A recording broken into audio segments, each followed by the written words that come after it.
Et si nos erreurs n'étaient pas des échecs, mais des portes? Des portes vers une version plus lucide, plus libre, plus vraie de nous-mêmes. Trop souvent, nous les redoutons, nous les fuyons. Pourtant, les sages stoïciens nous montrent un autre chemin. Celui de la réflexion, de la transformation, de la grandeur intérieure. Dans cette vidéo, nous allons plonger au cœur de la philosophie stoïcienne.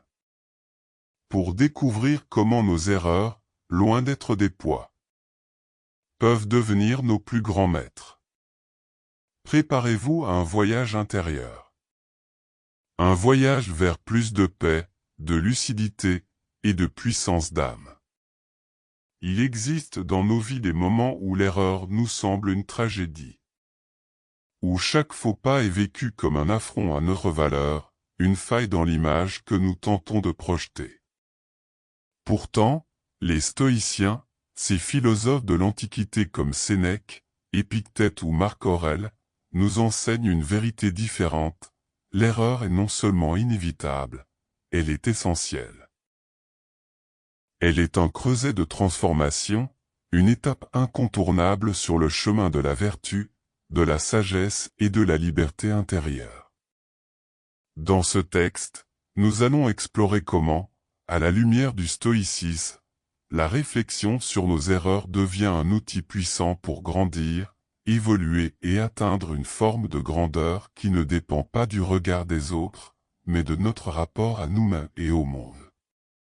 L'erreur, c'est le miroir de notre condition humaine. Le stoïcisme commence par une reconnaissance fondamentale. Nous ne contrôlons pas tout. Nous ne contrôlons ni les événements extérieurs, ni les réactions des autres, ni les aléas de la fortune. Ce que nous pouvons contrôler, c'est notre jugement, notre volonté, notre réponse face à ce qui nous arrive. Dans ce cadre, l'erreur n'est pas une faute morale à condamner, mais un phénomène naturel. Elle est le fruit de nos limites, limites de perception, d'information, d'expérience. Refuser l'erreur, c'est refuser notre humanité. L'accepter, c'est faire preuve de lucidité. Comme le dit Marc Aurèle, si quelqu'un peut me convaincre que je me trompe, je changerai volontiers d'avis. Car je cherche la vérité, par moi-même je ne l'ai jamais blessé. Reconnaître ses erreurs est une démarche de courage. Dans un monde qui glorifie la performance et la perfection, admettre une erreur peut sembler être un acte de faiblesse. Mais en réalité, c'est un acte de force intérieure. C'est oser dire, je ne suis pas parfait, et c'est précisément pour cela que je peux m'améliorer. Nos erreurs sont des signaux, des indices sur le chemin à suivre. Elles pointent vers nos angles morts, nos zones d'ombre, les territoires intérieurs que nous avons négligés ou ignorés. Les accueillir avec bienveillance, c'est faire preuve d'amour envers soi-même. La réflexion comme exercice de vertu. Face à l'erreur, le réflexe stoïcien n'est ni l'autoflagellation ni la fuite. C'est la réflexion. Une réflexion calme, rationnelle, détachée. Car la vertu stoïcienne se cultive dans la lucidité, pas dans l'illusion. Sénèque nous enseigne la pratique du soir stoïcien. Chaque jour, à la fin, il repassait ses actions, ses choix, ses paroles. Non pour se blâmer, mais pour comprendre. Où ai-je été guidé par l'impulsion? Où ai-je manqué de sagesse? Que puis-je apprendre? Ce rituel transforme l'erreur en maître. L'échec devient le terreau d'une meilleure version de soi. Chaque réflexion devient une brique dans l'édifice de notre âme. Cette discipline exige du temps et de l'honnêteté.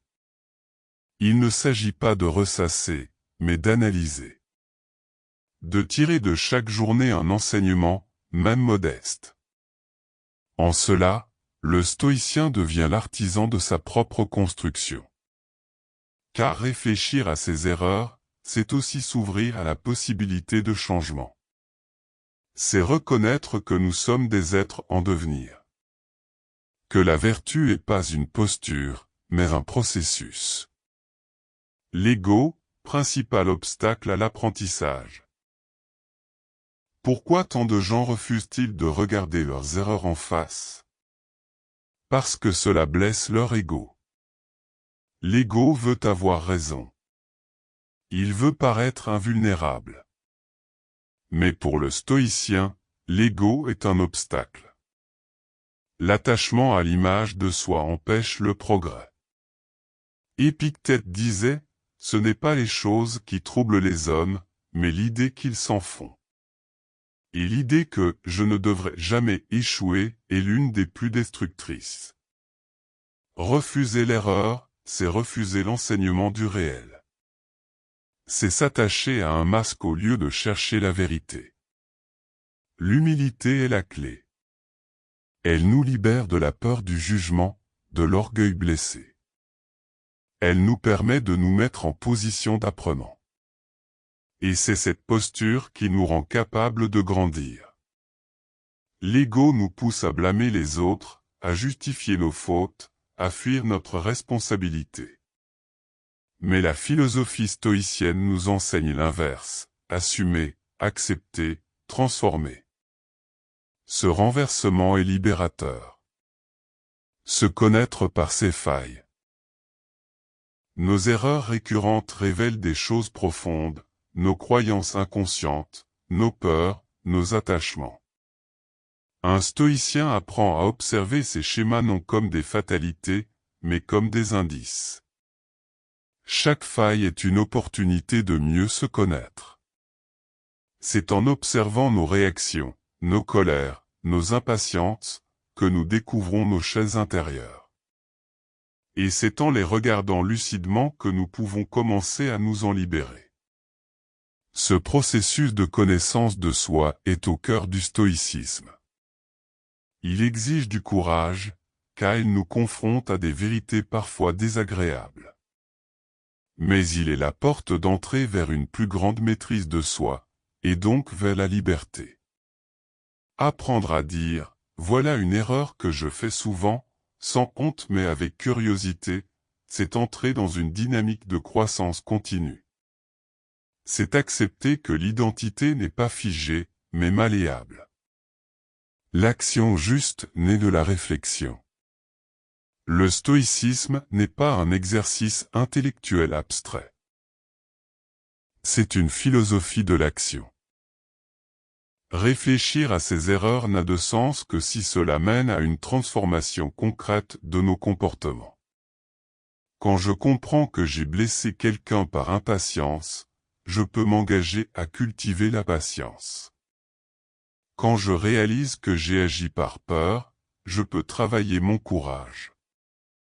Chaque erreur devient une graine d'action juste. La vertu n'est pas un don. Elle est une discipline.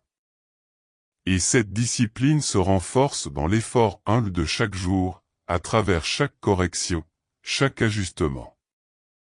Cela nécessite de sortir du discours, de passer au réel. Le stoïcien ne se contente pas de belles paroles. Il s'engage, il agit, il rectifie. C'est dans la cohérence entre ses valeurs et ses actes qu'il trouve sa force. La liberté stoïcienne par l'acceptation de l'imperfection. Le stoïcien ne cherche pas à être parfait. Il cherche à être libre. Et la liberté naît dans l'acceptation de l'imperfection, en soi et chez les autres. Accepter nos erreurs passées, ce n'est pas s'en satisfaire, c'est les intégrer. C'est reconnaître qu'elles font partie du chemin. C'est se détacher du regret inutile pour transformer l'expérience en sagesse. Comme le dit encore Sénèque, ce n'est pas parce que les choses sont difficiles que nous n'osons pas, c'est parce que nous n'osons pas qu'elles sont difficiles. Oser regarder ces erreurs en face, c'est déjà briser leur chaîne.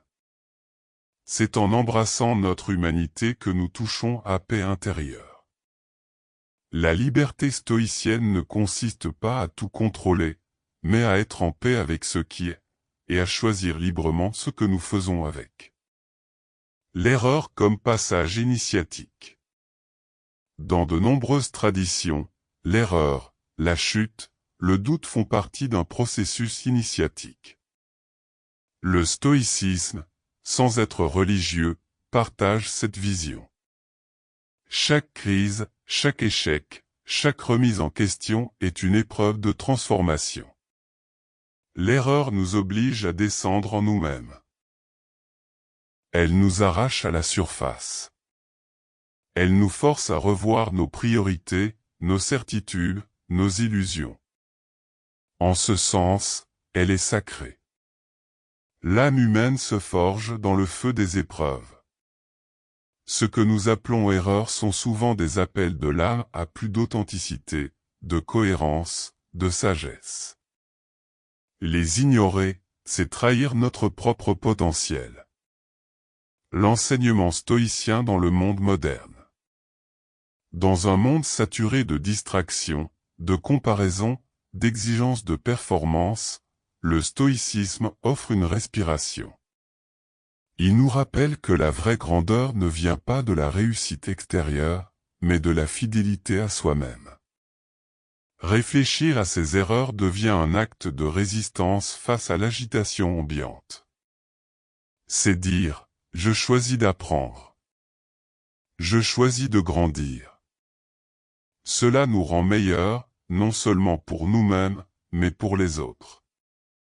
Car un être qui apprend de ses erreurs devient plus humble, plus compatissant, plus juste. Grandir par l'erreur, vivre avec justesse. Réfléchir sur ses erreurs, dans la lumière du stoïcisme, ce n'est pas cultiver la culpabilité, mais la responsabilité. Ce n'est pas se juger, mais s'élever. C'est comprendre que chaque échec contient une graine de grandeur, si nous avons le courage de l'examiner, de l'accueillir, et de la faire germer. La croissance véritable n'est pas linéaire.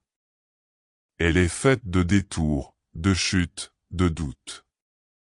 Mais elle est possible, et elle est entre nos mains. Car comme l'enseignait Épictète, ce qui trouble les hommes, ce n'est pas les choses, mais leur jugement sur les choses. Et si, à partir de demain, chaque erreur devenait pour nous un pas de plus vers la sagesse? C'est cela, la voie stoïcienne, avancer non malgré l'erreur, mais grâce à elle. Nos erreurs ne définissent pas qui nous sommes. Elles révèlent qui nous sommes prêts à devenir. En choisissant de les regarder en face, sans peur ni jugement, nous faisons le choix de la liberté. Le choix du courage. Le choix de la sagesse. Merci d'avoir écouté ce voyage stoïcien. Si cette vidéo a résonné en vous, partagez-la. Abonnez-vous pour d'autres explorations intérieures. Et souvenez-vous, chaque jour est une occasion de mieux penser, mieux agir et mieux vivre.